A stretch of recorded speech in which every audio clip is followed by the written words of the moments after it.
GM les gars, c'est Gamer.crypto. Aujourd'hui, on se retrouve pour une toute nouvelle vidéo où je vais parler un petit peu la baisse des taux, d'accord, qui reste important là pour le marché. Et on espère qu'en tout cas, ce soit une baisse. Normalement, il y aurait une petite baisse, mais justement, c'est ça le petit problème.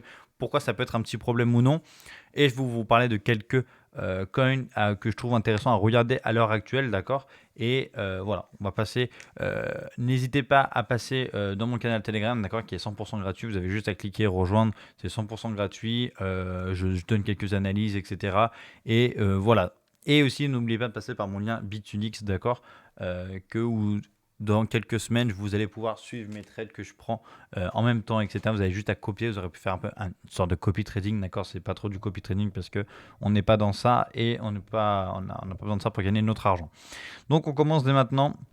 Donc là, on voit que le marché réagit un peu bizarrement aujourd'hui, avant l'annonce des taux, d'accord. Mais voilà, dans l'ensemble, ça reste calme, d'accord. BNB qui performe un petit peu, Cake aussi, d'accord. Donc le système BSC, là, on voit qu'il y en a un peu, il y a un peu de hausse. Ce token-là, MyYX Finance, je connais pas trop. Là, il a connu une grosse pump, mais il avait déjà pump, voilà, exactement. Il a connu une grosse pump début septembre, j'avais vu ça. Donc voilà, tu vois, il a pris quasiment 200 places. Je connais pas le projet parce que ça m'intéresse pas spécialement les tokens un petit peu comme ça. Mais voilà, on voit que voilà, on voit rien d'autre de fou. On voit que les volumes quand même restent potentiellement intéressants, je trouve, quand on compare Ethereum et Bitcoin, on voit que c'est quand même assez intéressant. Et voilà, donc ça reste plutôt intéressant. Maintenant, on va commencer à parler un petit peu de quel est l'impact qu'il peut avoir à l'annonce de la baisse des taux d'intérêt. Moi, je pense qu'il y aura forcément une baisse normalement, mais la baisse va être plus petite que ce qu'on pense. Donc, le marché va réagir d'une façon un petit peu négative, je pense, au début en tout cas, mais ce sera cool. Au moins, on aura le temps d'accumuler d'autres coins, d'accord. Parce qu'on a encore plein de coins qu'on n'a pas encore accumulés, etc., pour plein de raisons. Donc voilà, on voit que le BTC quand même reste dans ces petites zones là de 110 000, d'accord, entre 110 et 115, 120. Il va pas plus haut, il descend pas plus bas, d'accord. Il est descendu, il a fait un petit pic à 106, 107, mais ce que je veux dire, c'est que voilà, il reste quand même dans cette zone là. À voir ce qu'il va faire. Pour moi, il va pas trop bouger. C'est ça qui est vraiment incroyable. Tu vois que le BTC il est au-dessus de 110 000, alors que la BTC Dominance commence à descendre un petit peu.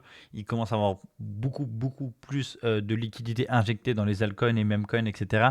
Donc ça reste un très bon green flag. Ensuite, ETH, pour moi, j'ai tout vendu mes ETH quasiment par là. Parce que je trouve qu'il n'y a plus d'intérêt à en avoir. Je préférais aller. J'ai fait une rota assez smart sur Solana, d'accord. Si on regarde la charte un petit peu, Solana, Ethereum, j'ai vraiment très bien fait, d'accord. Je l'ai quasiment fait ici, d'accord. Donc j'ai surperformé, pardon. Je l'ai fait correctement.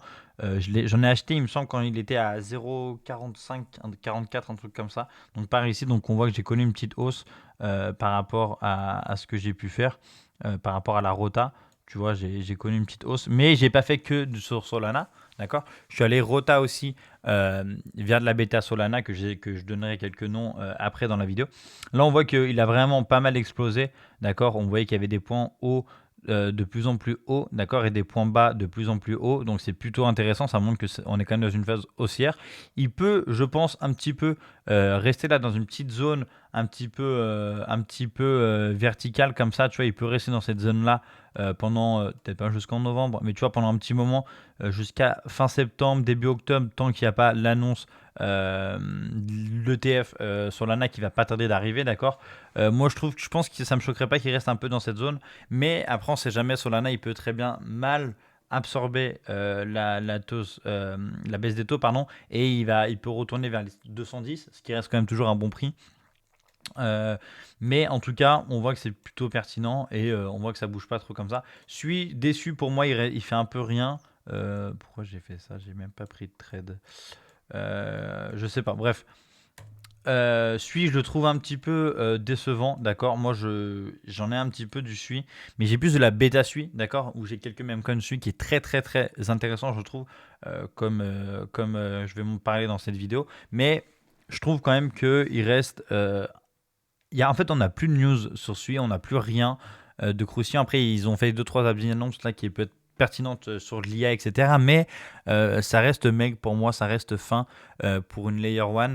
Tu vois, quand tu compares à Solana, tu comprends vraiment pourquoi il y a une grosse diff entre les deux. Et voilà. Pump, on en a déjà parlé dans la chaîne, ça a fait un gros pump justement. Donc, quand on parlait de bêta un petit peu, Solana, moi je pense tout de suite à Billy, d'accord? Billy qui est un même très très low, d'accord? On voit que ici, pour moi, c'est une phase d'accumulation qui est plutôt pertinente. Et ici, à commencer à vendre des petites tranches, tu vois. Parce que moi, je pense vraiment qu'il peut aller bien plus haut, d'accord. Je pense que je le verrai bien aux alentours des 0,0354, d'accord. Donc, ça nous ferait quand même, tac, on va dire 3,5. Ça nous ferait quand même 1 fois 11, d'accord. Moi, ça me choquerait pas du tout qu'il fasse ça, Billy, d'accord. Ça reste un même coin phare de Solana. Il avait connu vraiment une. Voilà, tu vois, il était très très haut. Donc, je ne pense pas non plus qu'il va retoucher son ATH. Hop, tu vois, ça ferait du 4500%. Je doute de ça quand même, hein. Je pense qu'il ne va pas faire du 4. Ça peut, mais en tout cas, moi, je serais bien sorti bien avant. Après, peut-être que je laisserais un petit sac de 3-4% dedans que j'avais. Mais voilà, c'est pas ça qui va me. Je vais pas attendre ça, en tout cas, comme résultat. Mais on voit qu'en tout cas, il y a quand même pas mal de choses qui se passent un petit peu sur Billy. La communauté reste toujours un peu intéressante. Mais voilà, on voit que le graphique reste quand même. Tu vois, si tu regardes comme ça, si tu observes, tu vois vraiment que ça fait une baisse. D'accord. Nous, on allait chercher le bottom ici. Est-ce que ça sera le dernier bottom? Je ne sais pas. J'avais déjà accumulé auparavant, moi, ici. D'accord. Après, il avait tout de suite pump. J'avais revendu, j'avais racheté ici, etc. Donc, j'ai fait plusieurs transactions comme ça qui est intéressant. Donc, Billy, ça commence vraiment à devenir un mème où j'ai pu gagner pas mal d'argent. Et là, on voit que vraiment, grâce à une bonne analyse, j'ai trouvé le bottom, que ce soit dans mon achat précédent et là, tu vois, je suis quasiment au bottom. Ça me paraît très bizarre quand même qu'ils descendent en dessous de 0,003, mais ça peut en crypto, hein, on n'est jamais sûr de rien. Mais en tout cas, ça me paraîtrait un petit peu bizarre, d'accord. Ensuite, on va parler de Lofi, pour moi, qui est une zone intéressante. Lofi, où justement, j'ai un peu fait mal mon analyse. J'étais un peu trop greedy parce que je pensais pas qu'il allait descendre autant, en sachant que, comme je vous ai dit, sur l'écosystème Sui, j'aurais dû plus attendre parce qu'il s'est passé pas mal de choses enfin, il n'y avait pas grand chose justement, il se passait rien, etc. Donc, il n'y avait pas, enfin, je sais pas pourquoi je me suis un peu trop précipité. En tout cas, là, je suis pas rentré non plus très très fort. Et pour moi, du coup, on doit vraiment décaler cette zone d'achat où, pour moi, en dessous de 26, ça peut être intéressant à accumuler lentement. Donc moi j'en ai acheté là à 23, quasiment 22, 23, 23, 18, où j'en ai acheté là où j'ai, par exemple ici, pour donner un ordre d'idée, j'ai par exemple mis 50 $, là j'ai mis 100, 120, tu vois, par exemple, j'ai mis un peu plus que x2, donc c'est-à-dire que ma zone d'achat moyenne, elle est plus basse, donc ça me va, mais elle reste quand même, là je suis un petit peu en perte, moi je panique pas du tout, je sais que Lofi va pouvoir vraiment retoucher des bonnes zones, et pour moi je vois bien Lofi assez haut, tu vois. Je vais pas te donner de prix de vente sur Lofi parce que ça, c'est réservé pour mon canal Telegram. Mais voilà, en tout cas, ça serait intéressant, je pense, de pouvoir. On va toucher un bon TP dessus. Et ça, c'est un même coin de suite, du coup, hein, donc très intéressant d'en avoir. Et après, je dirais un autre même coin de suite, c'est Hippo, d'accord. Hippo, ça reste un bon même coin. On voit que j'ai vraiment touché le bottom, donc ça, c'est une bonne analyse que j'ai fait. Là, pour l'instant, je suis à plus 40%, d'accord. Donc, on a quasiment. Là, on va être proche du x2, enfin il reste encore 60%, j'abuse un peu, mais dans le sens où je pense qu'on va vite aller chercher le x2, et au x2, j'aviserai ce que je ferai à ce moment-là, est-ce que je vends juste ma mise de départ, puis je laisse couler, ou alors je laisse, tout dépend de l'état du marché, tout dépend si j'ai de la meilleure bêta à aller chercher ailleurs, tout dépend de plein de choses, si le projet va comme je veux, et en tout cas voilà, là lui je laisse couler mon alpha, j'attends, et puis s'il repasse en dessous, vu que j'ai accumulé très peu, d'accord, je pourrais mettre 2 fois plus, donc je ne réaccumulerai pas tant qu'il ne descendrait pas entre. Hop, mon TradingView a bugué. Tant qu'il ne ferait pas genre du 20%, soit du moins 20%, genre ici, à la limite, j'en réaccumulerai un petit peu, tu vois, cette mèche, mais vraiment pas sûr parce que déjà je pense pas qu'il va y retourner, et voilà, ça reste un bon alpha. J'en avais parlé dans mon canal Telegram. Je sais pas si mon TradingView bug de malade, mais voilà, donc ça reste quand même une bonne performance que j'ai pu faire là, et c'est tout. Aussi, allez, on va vous donner, je vous donne un dernier alpha, c'est un alpha sur l'écosystème de Hyperliquid, d'accord, Hyperliquid, hein, où tu connais, une grande exchange maintenant, enfin grand exchange décentralisé, etc. Très intéressant, l'équipe est forte, le token il est vraiment, il est fort de ouf. Donc là voilà, Si t'as moi, tu vois, j'ai mis 100 $ dessus, j'ai mis très peu dessus pour voir un petit peu ce que ça fait. J'en ai acheté du coup à cette zone-là, d'accord. Là, donc là, tu vois que je suis en bénéfice de 33 centimes, donc j'ai rien du tout. J'ai acheté par là. Je sais pas pourquoi il met le bug. Ah, parce que je suis en. Ok. Du coup, voilà, plutôt intéressant, moi, je trouve, en accumulé, tu vois. J'en ai acheté ici.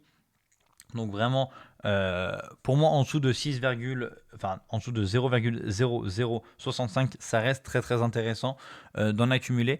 Je ne pense pas non plus que j'ai touché le bottom, à voir, même si ça me. En fait, c'est tout dépend du marché aussi, c'est ça le problème.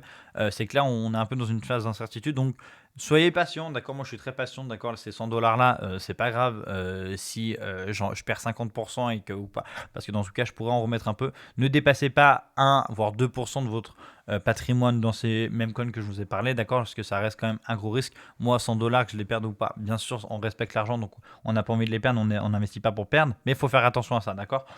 Donc voilà, vidéo un petit peu de 10-15 minutes là, 10-12 minutes plutôt, un petit peu longue où je vous ai très rapidement parlé de la baisse des taux.